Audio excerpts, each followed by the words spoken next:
রহমাতুল্লাহি অবরকাতুহু। প্রিয় শ্রোতা মণ্ডলী, ইসলাম দরদি ভাই ও বাবুজিরা, পর্দার আড়ালের মা ও বোনেরা, সকলকে আমার আন্তরিক সালাম ও শুভেচ্ছা। আজকের এই পবিত্র রমজানে প্রিয় দিনী ভাই বোনদের জন্য কিছু মসলা মাসাইলের উপহার দেওয়ার জন্য এই জায়গাতে আমরা উপস্থিত হয়েছি, বর্তমানে লাইভে এসেছি। আমাদের বর্তমান রমজান মাহিনা চলমান। এই পবিত্র রমজান মাসে কিছু ক্ষুদ্র মাসলা মাসাইল, গুরুত্বপূর্ণ মাসলা মাসাইলকে নিয়ে আলোচনা করার জন্য আমরা এখানে উপস্থিত হয়েছি। আজকে আমাদের প্রশ্নগুলির উত্তর দিবেন মুনাজির আহলে সুন্নাত হযরত আল্লামা মুফতি তোফাজ্জল হোসেন নাঈমী সাহেব কিবলা, যিনি বিশিষ্ট ইসলামিক চিন্তাবিদ, লেখক ও গবেষক এবং মসুরডাঙ্গা আরাবিয়া মাদ্রাসার হানাফি দারুল ইফতার চিফ মুফতি, হেড মুফতি। তিনার কাছ থেকে আমরা পবিত্র রমজান মাসের কিছু গুরুত্বপূর্ণ মাসলা মাসাইলের ব্যাপারে জিজ্ঞাসা করব, কিছু প্রশ্ন। তো আমরা সর্বপ্রথম পবিত্র রমজানুল মুবারকের মুবারকবাদ সমস্ত দিনী ভাই বোনদেরকে জানাই এবং সকলকে আমরা অনুরোধ করতেছি যে আপনারা সকলে এই পবিত্র মহিনাতে বেশি বেশি করে ইবাদত বন্দগি করে, কোরআন পাকের তেলাওয়াত করে, তসবিহ তাহলিল করে নিজের রব্বুল আলামিনকে রাজি করার চেষ্টা করবেন এবং জাহান্নাম থেকে নাজাত চাইবেন এবং আল্লাহ তাবারাক ওয়া তাআলার নিকটে জান্নাতের কামনা করবেন। তো আমরা চলেন প্রশ্নের দিকে বেড়ে যাই। আজকে আমাদের সর্বপ্রথম প্রশ্ন হচ্ছে, একজন ভাই জিজ্ঞাসা করেছেন যে পবিত্র রমজান মাসে রোজার অবস্থায় মাঞ্জন, ব্রাশ এবং গুল ইত্যাদি এই ধরনের জিনিস করা, এগুলো জিনিস দিয়ে দাঁত সাফ করা বৈধ কিনা, এবং এগুলো জিনিস দিয়ে দাঁত সাফ করলে, মাঞ্জন করলে, গুল করলে এবং ব্রাশ করলে আমাদের রোজা কি ভঙ্গ হয়ে যাবে? এ বিষয়ে হুজুর মুফতি সাহেব কিবলার কাছে আমি অনুরোধ করব যে এই কয়েকটি প্রশ্নের উত্তর দিয়ে আমাদের সমস্ত নাজরিন হাজরাতকে, ইসলাম দরদি দিনী ভাই বোনদেরকে এই মশলাগুলোর ব্যাপারে একটু জানাবেন।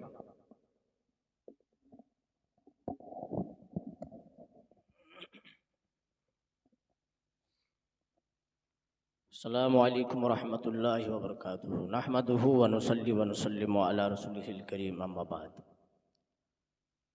আল্লাহু রাব্বু মুহাম্মাদিন সাল্লাল্লাহু আলাইহি ওয়া সাল্লামা, নাহনু ইবাদু মুহাম্মাদিন সাল্লাল্লাহু আলাইহি ওয়া সাল্লামা, সালাতু ওয়া সালামুন আলাইকা ইয়া রাসূলুল্লাহ সাল্লাল্লাহু আলাইহি ওয়াসাল্লাম। সমস্ত তারিফ ও প্রশংসা মহান রব্বুল আলামিনের জন্য, যিনি ওয়াহদাহু লা শারীকা লাহু, যিনি মালিক খালিক, সেই মহান রব্বুল আলামিনের দরবারে সর্বপ্রথমে শুকরিয়া আদায় করি, আলহামদুলিল্লাহ। তারপরে আমার নবী, দু জাহানের নবী, সরওয়ারে কায়নাত আহমদে মুজতাবা মুহাম্মদে মুস্তাফা সাল্লাল্লাহু আলাইহি সাল্লামের উপরে অসংখ্যবার দুরূদ শরীফ বর্ষিত হোক, আল্লাহুম্মা আমিন। আলহামদুলিল্লাহ, আজকে আমি আপনাদের সম্মুখে রমজান মাসের কিছু মশলা নিয়ে আলোচনা করব।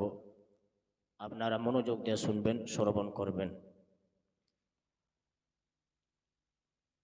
হযরত আল্লামা মাওলানা মুফতি জাহাঙ্গীর আলম সাহেব কিবলা প্রশ্ন করেছে যে রমজান মাসে রোজা রাখা অবস্থায় মাজন এবং বারাস এবং গোল মাঞ্জন করা যাবে কি যাবে না, আর রোজা ভঙ্গ হবে কি হবে না। ফুকাহাগণ, উলামাগণ কিতাবের মধ্যে লিখেছেন যে রোজা রাখা অবস্থায় এমন কোনো জিনিস রোজা রাখা অবস্থায় যদি ব্যবহার করা যায়, যেই জিনিসটা ভিতরে চলে যায়, তাহলে হালাকের নিচে যদি চলে যায় তাহলে রোজা ভঙ্গ হয়ে যাবে।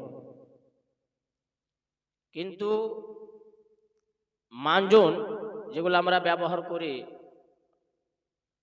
দাঁতন করি, মাজন ব্যবহার করি, যেগুলা মাজন হিসাবে দাঁতকে পরিষ্কার রাখার জন্য যে জিনিস আমরা ব্যবহার করি ওই জিনিস চলবে। রোজা রাখা অবস্থায় ওইগুলা জিনিসকে ব্যবহার করলে রোজা ভঙ্গ হবে না। তো মানজন হোক এবং দাঁতুন করেন, এ সমস্ত জিনিস ব্যবহার করলে রোজা ভঙ্গ হয় না। কিন্তু যে 3 নম্বর যে প্রশ্নটা, কে গুল করলে রোজা থাকবে কি থাকবে না, এ বিষয়ে আমি মশলা বয়ান করার পূর্বে কিছু আলোচনা করি, আর আপনারা মনোযোগ দিয়ে শুনবেন। কে যেই জিনিসকে নাশার ক্ষেত্রে ব্যবহার করা হয় না, যেমন মানজন রমজান মাসও মানজন করি, আর রমজান মাস ছাড়া অন্য মাসও মানজন করি। দাঁতকে পরিষ্কার রাখার জন্য বিভিন্ন প্রকারের মানজন আমরা ব্যবহার করি। এই মাজনটা করার উদ্দেশ্য কি? দাঁতকে পরিষ্কার রাখা, মুখকে পরিষ্কার করা, মুখ পরিষ্কার করা, দাঁতকে পরিষ্কার করা, এটাই হচ্ছে উদ্দেশ্য মাজন করা।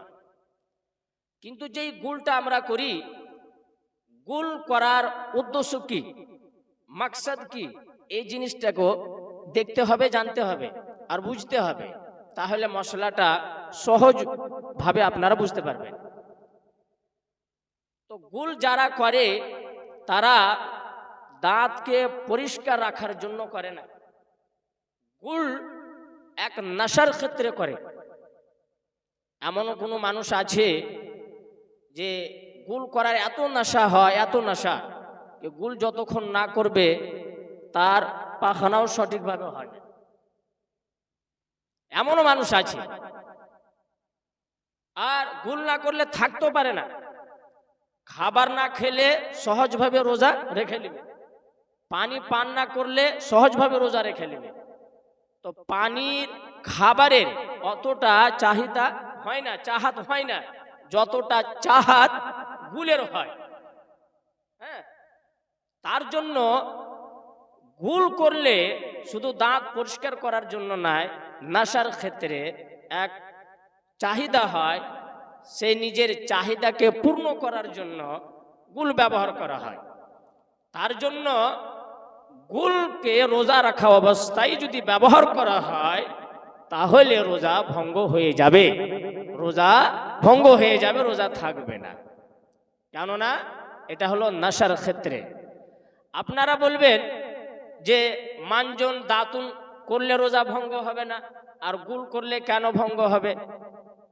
তো তাহলে তার উত্তর হবে যে মানজন দাতুন বিভিন্ন জিনিস যে আমরা করি দাঁতকে পরিষ্কার রাখার জন্য, সেই জিনিস হলকের নিচে যায় না।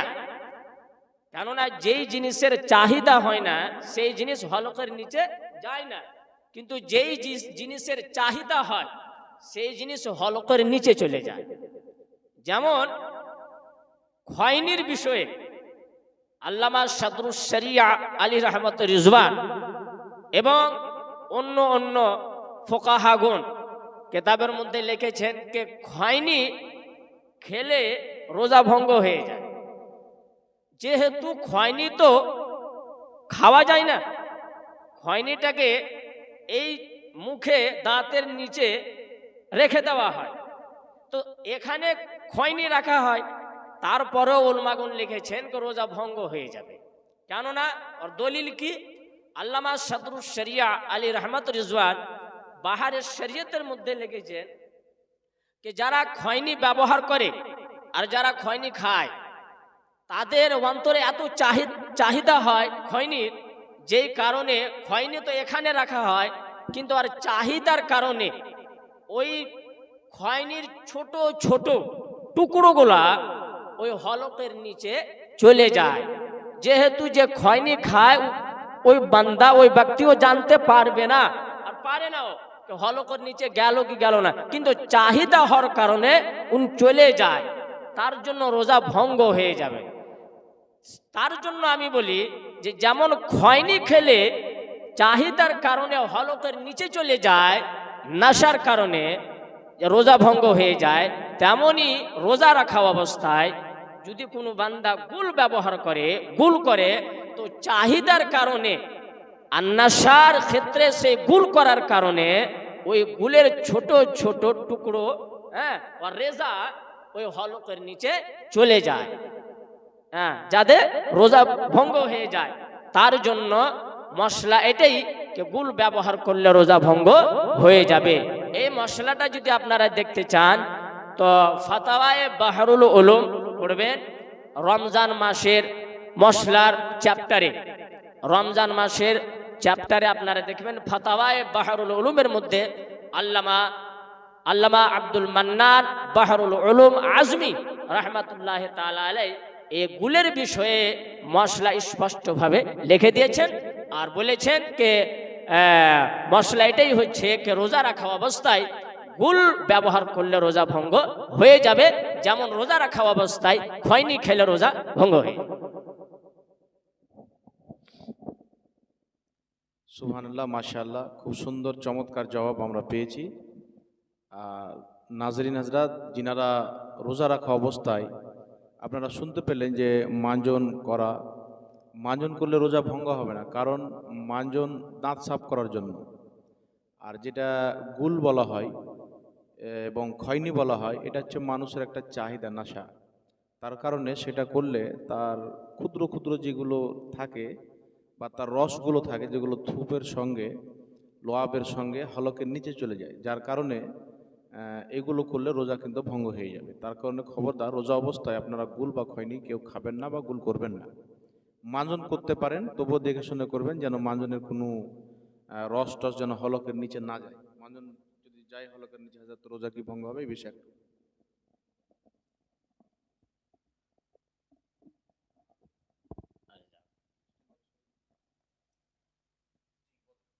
রোজা রাখা অবস্থায় কোনো ব্যক্তি যদি মাঞ্জন করে বা দাঁতুন করে, তো মাঞ্জন করা তো জায়েজ এবং রোজা রাখা অবস্থায় দাঁতুন করাও জায়েজ। ইমাম আহলে সুন্নাত ইমাম আহমদ রাজা খান ফাজল বেরেলভি আলী রহমত রিজওয়ান ফাতাওয়া রাজভিয়ার মধ্যে লিখেছেন যে দাঁতুন করা নবী পাক সাল্লাল্লাহু আলাইহি ওয়াসাল্লামের সুন্নাত। তো যেমন 11 মাস দাঁতুন করা সুন্নত, তেমনি রমজান মাসেও দাঁতুন করা সুন্নত। তার জন্য রোজা রাখা অবস্থায় দাঁতুন করতে পারে, কিন্তু তারপরে এক লাইনের পরে ইমাম আহলে সুন্নাত ইমাম আহমদ রাজা খান ফাজল বেরেলভি আলী রহমত রিজওয়ান লিখছেন কে দাঁতুন করতে গিয়ে যদি সে দাঁতের ছোট ছোট টুকরো, দাঁতুনের ছোট ছোট টুকরো যদি হলকের নিচে যাওয়ার যদি ডর থাকে, যে আমি যদি দাঁতুন এভাবে করি যে তার ছোট ছোট টুকরো হলকের নিচে চলে যাবে, তো ইমাম আহলে সুন্নাত ইমাম আহমদ রাজা খা ফাজল বেরেলভি আলী রহমত রিজওয়ান লিখছেন দাঁতুন করাও জায়েজ হবে না। কেননা সুন্নতের উপর আমল করতে গিয়ে ফরজ ভঙ্গ হয়ে যাচ্ছে। তার জন্য যারা মাঞ্জন করবেন, যারা দাঁতুন করবেন, হ্যাঁ, তো ধ্যানে রাখতে হবে, ব্রেনে রাখতে হবে, হ্যাঁ, যেন মাঞ্জনের হোক এবং দাঁতুন হোক কোনো ভি জিনিস যেন হলকের নিচে না যেতে পারে, এভাবে মাঞ্জন করবেন, দাঁতুন করবেন। মাশাআল্লাহ, আশা করি নাজরিন হযরত, প্রিয় দিনী ভাই ও বোনেরা, আপনারা সকলে খুব সুন্দরভাবে চমৎকারভাবে মুফতি সাহেব কিবলা আপনাদেরকে বুঝিয়েছেন। আশা করি আপনারা বুঝতে পেরেছেন। আমাদের আরেকটি প্রশ্ন এক ভাই করেছেন। প্রশ্নটি হচ্ছে যে রোজার অবস্থায় যদি কেউ অসুস্থ হয়ে যায় আর সেই ব্যক্তিকে ডক্টর বলছেন যে স্যালাইন চাপাতে হবে, স্যালাইন দিতে হবে, তো যদি অসুস্থ থাকা অবস্থায়, রোজার অবস্থায় অসুস্থ হয়েছে আর যদি তাকে স্যালাইন দেওয়া হয়, তাহলে কি তার রোজা ভঙ্গ হবে কি হবে না, একটু এই ব্যাপারে কিছু বলুন। এই ব্যাপারে শরীয়ত কি বলে?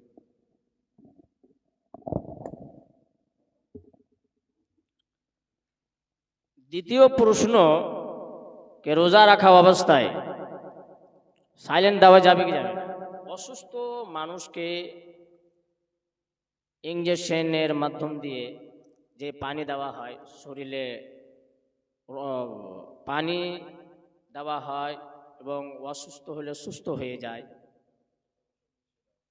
আর ওই পানির সাথে ওষুধও মিশিয়ে দেওয়া হয়। এই বিষয়ে প্রশ্ন হয়েছে যে রোজা ভঙ্গ হবে কি হবে না। এ বিষয়ে উলামায়ে কেরাম লিখেছেন যে রোজা কাকে বলে, রোজা কাকে বলা হয়। উলামাগণ লিখেছেন যখন ফজরের সময় শুরু হয়, মানে সুবে সাদিক যে আমরা বলি, সুবে সাদিক থেকে নিয়ে সূর্য ডুবা পর্যন্ত নিজকে খাবারের জিনিস থেকে, পানি থেকে, পান করার জিনিস থেকে এবং স্বামী স্ত্রীর মিলন থেকে নিজকে দূর রাখার নাম হচ্ছে রোজা। রোজা মানে এই তারিখ থেকে এটাই কথা বোঝা যাচ্ছে যে বাহির থেকে কোনো জিনিস যদি ভিতরে যায় রোজা ভঙ্গ হবে, কিন্তু ভিতর থেকে যদি কোনো জিনিস বাহির হয় তাহলে রোজা ভঙ্গ হবে না। अब এখানে আমরা দেখি যে অসুস্থ মানুষকে যে সাইলেন্ট দেওয়া হয়, তো পানি তো বাহির থেকে ভিতরে দেওয়া হয়, তাহলে রোজা তো ভঙ্গ হয়ে যাবে। কিন্তু উলামাগণ লিখেছেন যে বাহির থেকে যে জিনিস ভিতরে যায়, ভিতরে যাওয়ার জন্য মাথার চুল থেকে নিয়ে পায়ের নখ পর্যন্ত দুই রকম রাস্তা আছে, দুইটি রাস্তা আছে, যে দুই রাস্তা দিয়ে ভিতরে যায়।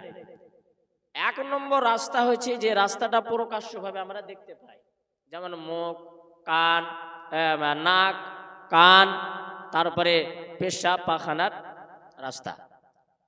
এই পাঁচটি জিনিস আছে, পাঁচটি রাস্তা, এ হলো এক নম্বর রাস্তা। দ্বিতীয় নম্বর কি, যেমন শরীরের মধ্যে, দেহের মধ্যে এমন একটি রাস্তা আছে যে রাস্তা দিয়ে কোনো জিনিস বাহির আসে, বাহির হয়, যেমন ঘাম। যখন ঘাম বাহির হয় তো দেহু থেকে ঘাম বাহির হয়, ভিতর থেকে বাহির হয়। তো শরীরে যে খাল আছে, খালেও সুরাখ আছে, রাস্তা আছে ভিতর থেকে কোনো জিনিস বাহির আসার জন্য। এ হলো দ্বিতীয় রাস্তা। উলামাগণ লিখেছেন যে মুখ, কান, নাক এবং পেশাব পায়খানা রাস্তা, এই পাঁচটি রাস্তা, এই পাঁচটি রাস্তা দিয়ে যদি কোনো জিনিস দেহুর ভিতরে যায়, শরীরের ভিতরে যায়, তাহলে রোজা ভঙ্গ হয়ে যাবে, রোজা ভঙ্গ হয়ে যাবে।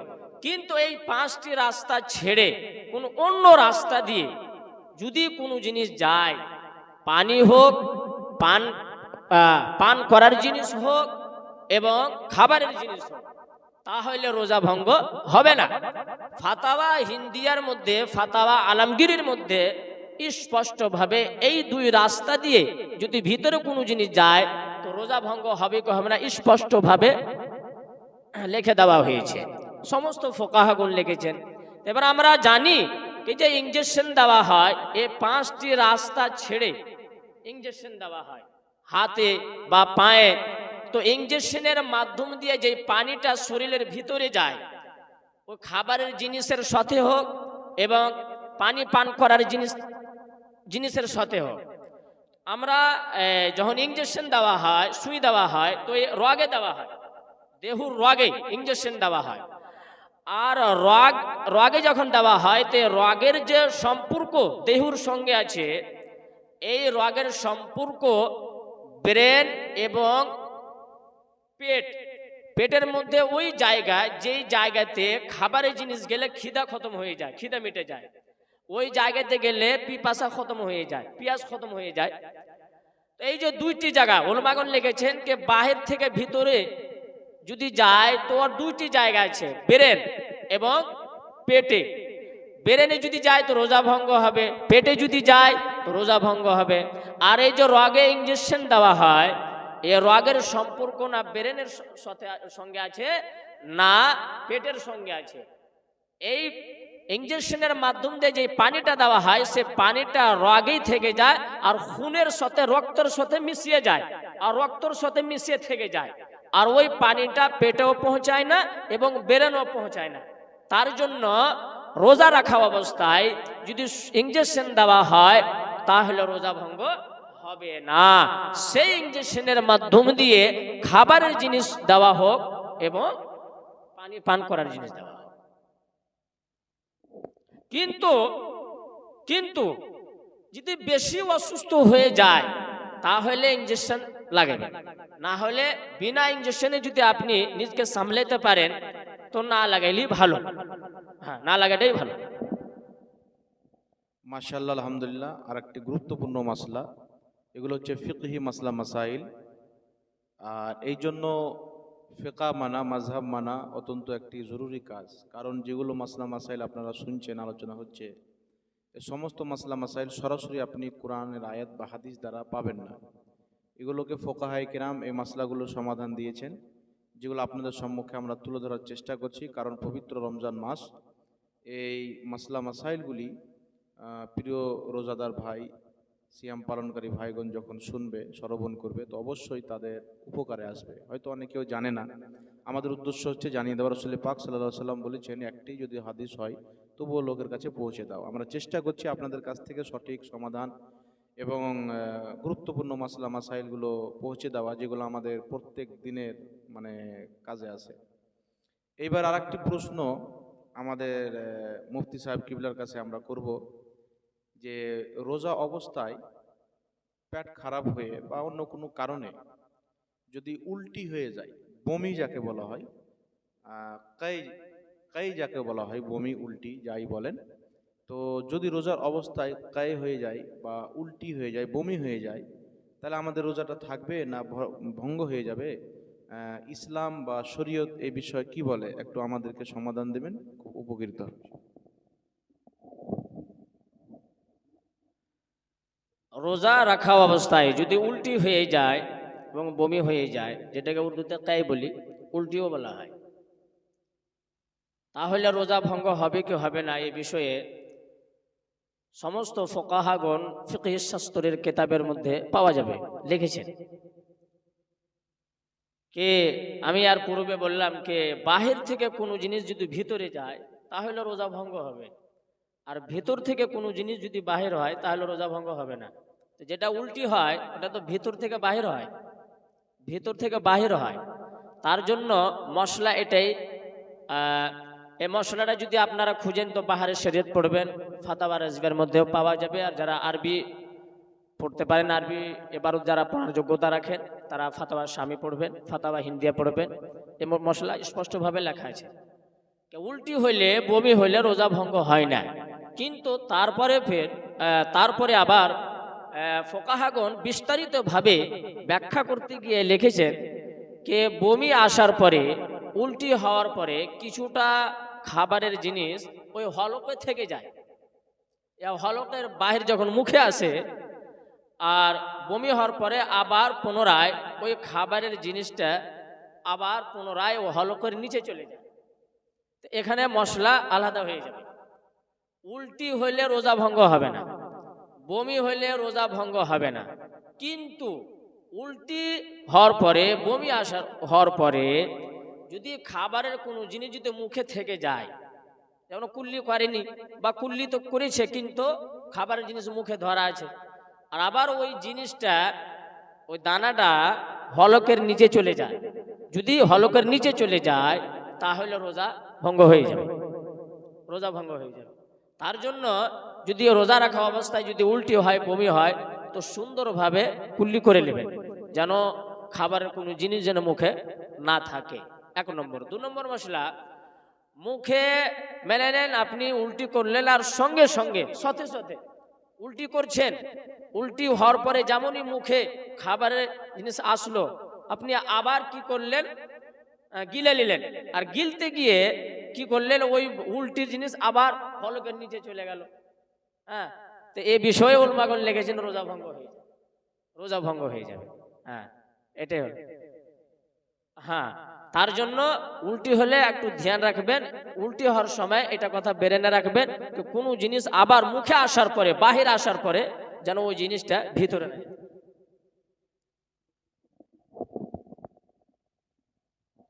যাক, সুবহানাল্লাহ, মাশাআল্লাহ, জাযাকাল্লাহু খাইরান ফিদ দারাইন। তাহলে এটাও মাসলা আমরা বুঝতে পারলাম যে উল্টি হলে রোজা ভঙ্গ হবে না, তবে উল্টি হওয়ার পরে যদি যেটা বের হলো সেটাকে আবার যদি গিলে নেয় তাহলে রোজা ভঙ্গ হয়ে যাবে। তাই যদি করে উল্টি উল্টি ভাব আসে, তাহলে সাবধান থাকতে হবে যেন উল্টিটা বেরিয়ে আবার মুখ থেকে যেগুলো থাকে সেগুলো যেন আবার ভিতরে না চলে যায়। তাই উল্টি হওয়ার সাথে সাথে খুব সুন্দর করে ভালোভাবে পরিষ্কার করে পানি দিয়ে কুল্লি করে মুখটাকে পরিষ্কার করে নিতে হবে, যাতে উল্টি বাইরে আসা জিনিসগুলো যেন আমাদের মুখ থেকে আবার ভিতরে না যায়, রোজাটা আমাদের নষ্ট না হয়। এইবার আমরা মুফতি সাহেবের কিবলার নিকট হতে একটি গুরুত্বপূর্ণ মসলা জানার চেষ্টা করব আমাদের ইসলামী দিনী ভাই বোনদের জন্য। সেই মশলাটি হচ্ছে যে কোনো ব্যক্তি যদি রোজার অবস্থায় না জেনে স্বামী স্ত্রী একই বিছানাতে ঘুমিয়ে আছেন, না জেনে দুইজনের সহবাস করে ফেলেছেন, দুইজনেরই স্মরণ নাই যে আমরা রোজার অবস্থাতে আছি বা বর্তমানে রোজার মাস চলছে, না জেনে ভুলে দুইজনই সহবাস করে ফেলেছেন। সহবাস করার কিছুক্ষণ পরে তাদের স্মরণে আসলো যে আমরা তো রোজার অবস্থায় ছিলাম, তো এমনি সময়তে তাদের রোজাটা টিকবে না, ভঙ্গ হয়ে যাবে। যদি টিকে তো আলহামদুলিল্লাহ, আর যদি না টিকে তাহলে করণীয় কি আছে এই বিষয়ে একটু আমাদেরকে জানাবেন।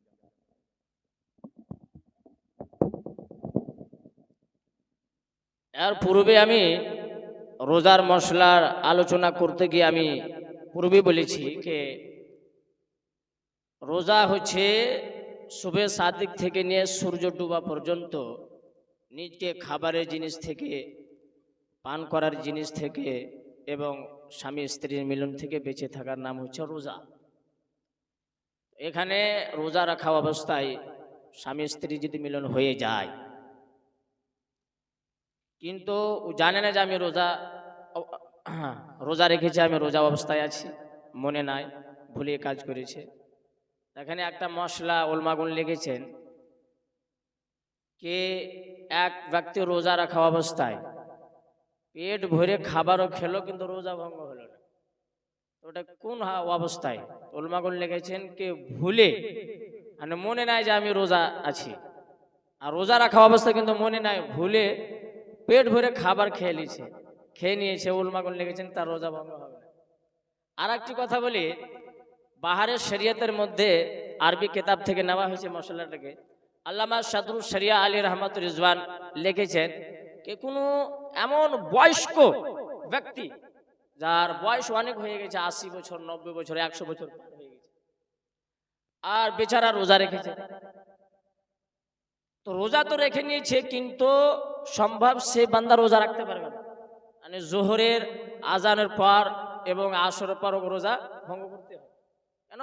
দুর্বল, এত বয়স হয়ে গেছে, কিভাবে রোজা রাখতে পারে? কিন্তু ওই রোজার সাথে মহব্বত, আল্লাহর ভয় অন্তরে আছে, তার কারণে ওই বান্দা রোজা রেখে নিয়েছে।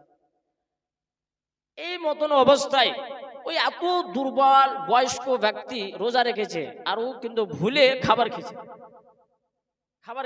বা পানি পান করছে, ওকে মনে নাই, স্মরণে নাই যে আমি রোজা রেখেছি, খাবার খেয়েছে। আর এক যুবক বাহির দূর থেকে দেখছে যে ওই বয়স্ক লোকটা রোজা রাখা অবস্থায় খাবার খেয়েছে, তো ওই যুবকটার উপরে কি হুকুম? নিষেধ করবে কি করবে না? মানা করতে পাবে কি পাবে না? তো ওলামাগণ লিখেছেন যে ওই যুবক যদি জানে যে এই ব্যক্তিকে যদি আমি নিষেধ করে দিই তো খাবার খাবে না, খাবার খাওয়া ছেড়ে দেবে, কিন্তু পরবর্তীতে এই বুজরুগ আর এত বয়স্ক বান্দা ব্যক্তি রোজা রাখতে পারবে না, রোজাকে ভঙ্গ করে দেবে। তো ওলামাগণ লিখেছেন সেই যুবকের জন্য জায়েজ নাই, ওকে নিষেধ করবে। এমন অবস্থায় ওলামাগণ লিখেছেন নিষেধ করিও না, মানা করো, ওকে খেতে দাও, হ্যাঁ খেতে দাও। যখন কিছুটা খাবার খেয়ে নিবে, হ্যাঁ, আর যখন বুঝতে পারবেন, জানতে পারবেন যে হ্যাঁ আবার এতটা খাবার খেয়ে নিয়েছে, আবার যদি আমি বলি তুই ছেড়ে দিবে, আর রোজাটাও ভাঙবে না বা ভঙ্গ করার দরকার পড়বে না, রোজাটা পরিপূর্ণভাবে রোজা রাখতে পারবে। হ্যাঁ, তারপরে ওকে বলে দেবে। তো এখান থেকে কি বুঝতে পারা গেল, কে ভুলে যদি খাবার খেয়ে না তো রোজা ভঙ্গ হয় না, তেমনি ভুলে মনে নাই, স্মরণে নাই যে আমি রোজা রেখেছি, আর স্ত্রী পুরুষে যদি মিলন হয়ে যায়, আর যেমনই মনে আসলো কে রোজা অবস্থায়, তেমনই মতলব চট করে যদি সরে যায় বা মনে যদি না আসলো আর মিলন হয়ে গেল কমপ্লিট ভাবে, তারপরে মনে আসছে যে আরে স্মরণে আসছে যে আমরা তো রোজা রেখেছি, এই মতন অবস্থায় উলামাগণের কথা অনুযায়ী, ফতোয়া অনুযায়ী, মশলা অনুযায়ী রোজা ভঙ্গ হবে না ইনশাআল্লাহ। মাশাআল্লাহ, সুবহানাল্লাহ, আলহামদুলিল্লাহ। তাহলে আমরা এই মশলাটাও স্পষ্ট বুঝতে পারলাম যে রোজা রাখা অবস্থায় ভুলে স্বামী স্ত্রী যদি সহবাস করে ফেলে, স্ত্রীরও স্মরণে নাই, স্বামীরও স্মরণে নাই যে আমরা রোজা আছি, খাবার খেয়ে নেয় বা পানি পান করে নেয়, ভুলে সহবাসও যদি করে নেয়, দুজনেরই স্মরণে নেয়, সহবাস করার পরে বা খাবার পরে স্মরণ পড়লো যে আমরা তো রোজা অবস্থায় আছি, তো এমনি অবস্থায় ভুলে মানে করার কারণে তাদের রোজা কিন্তু ভঙ্গ হবে না। আর যদি কেউ জেনে শুনে করে তাহলে রোজা ভঙ্গ হয়ে যাবে। আর তার শাস্তি যেটা শরীয়তে আছে সে শাস্তিটা তাকে ভোগ করতে হবে। হ্যাঁ, তো হ্যাঁ, পরে?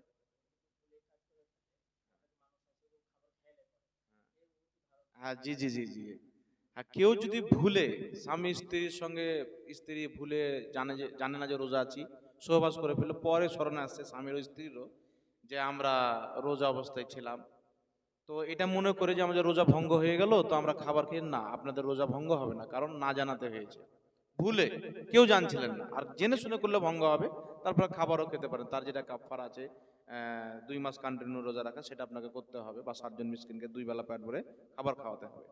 আর ভুলে কিছু কিছু আমাদের সমাজে দেখতে পাওয়া যায় যে ভুলে কিছু খাওয়া দাওয়া করে নিল, পরে মনে পড়লো যে আমি রোজা ছিলাম, তো মনে করছে আমি তো ভুলে খেয়ে নিচ্ছি, আমার রোজা হয়তো ভঙ্গ হয়ে গেছে, তো রোজাটা ছেড়ে দিই। খবরদার এই কাজ করবেন না, কারণ আপনি ভুলে পেট ভরে বা পেট ভরে আপনি কি একবারে ঠুসিয়ে ঠুসিয়ে যদি খেয়ে নেন ভুলে, তাও তবুও কিন্তু আপনার রোজা ভঙ্গ হবে না, কারণ ভুলের ক্ষমা আল্লাহ তাবারকাতুল্লাহ রেখেছেন, ওটা আল্লাহর পক্ষ থেকে একেবারে মাপ আছে, ওর কোনো গৃহীত হবে না।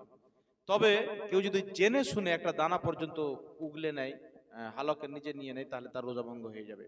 তাই প্রিয় শ্রোতা, ইসলাম দরদি দিনী ভাই ও বোনেরা, আপনাদের মধ্যে কেউ যদি ভুলে নিজের স্বামী স্ত্রী সহবাস করে ফেলে, পরে স্মরণে আসে এ ভুলে রোজা ভঙ্গ হয়ে গেছে বলে কিছু খাবেন না, ভুলে করলে রোজা ভঙ্গ হবে না। দ্বিতীয়, ভুলে কিছু খেয়ে নিলেও রোজা ভঙ্গ হবে না। অনেকে দেখতে পাওয়া যায় ভুলে কিছু খেয়ে নিল, তারপরে মনে করলো যে রোজা ভঙ্গ হয়েছে তো খেয়েই ফেলি, না, খবরদার না, আপনার রোজা ভঙ্গ হবে না, রোজা বরাবর হবে, স্বভাবও আপনি বরাবর পাবেন ইনশাআল্লাহ। তাই আজকে সভাতে আমরা অনেক মসলা মাসাইল জানতে পারলাম।